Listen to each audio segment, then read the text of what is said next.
అశ్వ సంవత్సరంలో కైలాస యాత్ర Shri Gayatri tours and travels 8977349696. Tirupati లడ్డులో వాళ్ళ నాయన ఉన్నప్పుడు నేనే బయట పెట్టింది అది జీవో. 7 కొండల వానికి 7 కొండలు ఎందుకు 5 సార్లు లేని జీవో నేనే బయట పెట్టింది దాన్ని. పీఠాధిపతులు అందరూ కూడా దాని మీద పెద్ద ఆందోళన జరిపిన తర్వాత ఆ జీవోను విత్డ్రా చేస్తారు మీరు మళ్ళీ 7 కొండలకు. నేను ఆనాడే చెప్పినాను, ఒరే నాయన వీళ్ళు చాలా దుర్మార్గంగా ఉండారో, లాస్ట్కో వెంకటేశ్వర స్వామి విగ్రహాన్ని తీసేసి వైఎస్ విగ్రహాన్ని పెట్టేటట్టు ఉన్నారు రోడ్డు కూడా చెప్పిన ఆ రోజు నేను. ఈరోజు అంతకంటే పెద్దది అయింది, అంతకంటే పెద్దది. ఒరే లడ్డు అంటే ఎంతో పవిత్రమైంది అది. శనివారం నాడు ఆడ దర్శనం చేసుకున్నాక ప్రసాదం తీసుకొని వచ్చి దాసంగం పెట్టి 10 మందిని పిలిచి పెట్టేటటువంటిది తిరుపతి లడ్డు. ఫారినర్స్ వచ్చినా లేకపోతే నార్త్ ఇండియాలో ఎవరి కాడికి పోయినా తిరుపతి లడ్డు తీసుకుపోతే అంత పవిత్రత. దాన్ని కల్తీ చేసి మంటలు కలిపితే మొన్ననే ఛార్జ్ షీట్ ఫైల్ అయింది దాని మీద. కల్తీ చేశారని ఆ పొద్దు తిన్నోళ్ళంతా అదిరిపోతున్నారు.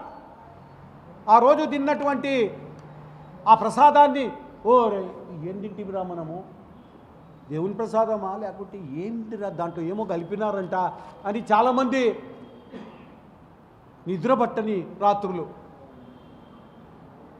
ఇట్లాంటివి నీ ఆ హయాంలోనేమో 5 కొండలు చాలంటే మీ హయాంలోనేమో లడ్డునే పాడు చేసి పెట్టిరి. దీని కాన్సెప్ట్ అంతా ఇదే. మొత్తము కూడా ఈరోజు నెల్లూరు జిల్లాలో ఉన్నటువంటి రిజర్వాయర్లు నింపేదానికే ఈ కుట్ర తప్ప రాయలసీమ కానీ, కర్నూలు కానీ, అనంతపురానికి కానీ, కడప జిల్లాకు కానీ, చిత్తూరుకు కానీ 1 ఎకరాకు అదనంగా నీళ్లు బారే స్కీమ్ కాదని. రండి ఎవరన్నా వస్తే డిబేట్ చేద్దాం కొండారెడ్డి బుర్జు దగ్గర. రేపు బహిరంగ సభ ఎన్నో పెట్టారు, అంతా తిట్లు తిట్టుకునేవాళ్ళు. నేను మొన్ననే చెప్పాను, వీళ్ళకి ఎంత కోపం ఉందంటే ఒక్క నిమిషము ఆదాయాలు ఆయనే కాంట్రాక్టర్లకు ఇచ్చింటే డబ్బులు వచ్చినాయి, అవి నోటిగాడివి ఆయనే అన్నట్టుగా. తిరుపతి లడ్డులో వాళ్ళ నాయన ఉన్నప్పుడు నేనే బయట పెట్టింది అది జీవో. 7 కొండల వానికి 7 కొండలు ఎందుకు 5 సార్లు లేని జీవో నేనే బయట పెట్టింది దాన్ని. పీఠాధిపతులు అందరూ కూడా దాని మీద పెద్ద ఆందోళన జరిపిన తర్వాత ఆ జీవోను విత్డ్రా చేస్తారు మీరు మళ్ళీ 7 కొండలకు. నేను ఆనాడే చెప్పినాను, ఒరే నాయన వీళ్ళు చాలా దుర్మార్గంగా ఉండారో, లాస్ట్కో వెంకటేశ్వర స్వామి విగ్రహాన్ని తీసేసి వైఎస్ విగ్రహాన్ని పెట్టేటట్టు ఉన్నారు రోడ్డు కూడా చెప్పిన ఆ రోజు నేను. ఈరోజు అంతకంటే పెద్దది అయింది, అంతకంటే పెద్దది. ఒరే లడ్డు అంటే ఎంతో పవిత్రమైంది అది. శనివారం నాడు ఆడ దర్శనం చేసుకున్నాక ప్రసాదం తీసుకొని వచ్చి దాసంగం పెట్టి 10 మందిని పిలిచి పెట్టేటటువంటిది తిరుపతి లడ్డు. ఫారినర్స్ వచ్చినా లేకపోతే నార్త్ ఇండియాలో ఎవరి కాడికి పోయినా తిరుపతి లడ్డు తీసుకుపోతే అంత పవిత్రత. దాన్ని కల్తీ చేసి మంటలు కలిపితే మొన్ననే ఛార్జ్ షీట్ ఫైల్ అయింది దాని మీద. కల్తీ చేశారని ఆ పొద్దు తిన్నోళ్ళంతా అదిరిపోతున్నారు.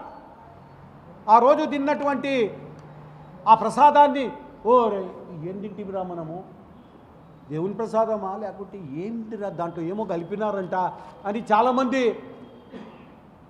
నిద్రపట్టని రాత్రులు. ఇట్లాంటివి నీ ఆ హయాంలోనేమో 5 కొండలు చాలంటే మీ హయాంలోనేమో లడ్డునే పాడు చేసి పెట్టిరి. దీని కాన్సెప్ట్ అంతా ఇదే. మొత్తము కూడా ఈరోజు నెల్లూరు జిల్లాలో ఉన్నటువంటి రిజర్వాయర్లు నింపేదానికే ఈ కుట్ర తప్ప రాయలసీమ కానీ, కర్నూలుకు కానీ, అనంతపురానికి కానీ, కడప జిల్లాకు కానీ, చిత్తూరుకు కానీ ఒక్క ఎకరాకు అదనంగా నీళ్లు బారే స్కీమ్ కాదని. రండి, ఎవరన్నా వస్తే డిబేట్ చేద్దాం కొండారెడ్డి బుర్జు దగ్గర.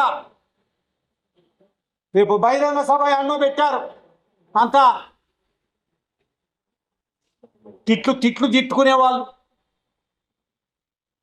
నేను మొన్ననే చెప్పాను, ఇది వీళ్ళకి ఎంత కోపం ఉందంటే ఒక్క నిమిషము ఆదాయాలు ఆయనే కాంట్రాక్టర్లకు ఇచ్చింటే డబ్బులు వచ్చినాయి, అవి నోటికాడివి ఆయనే అన్నట్టుగా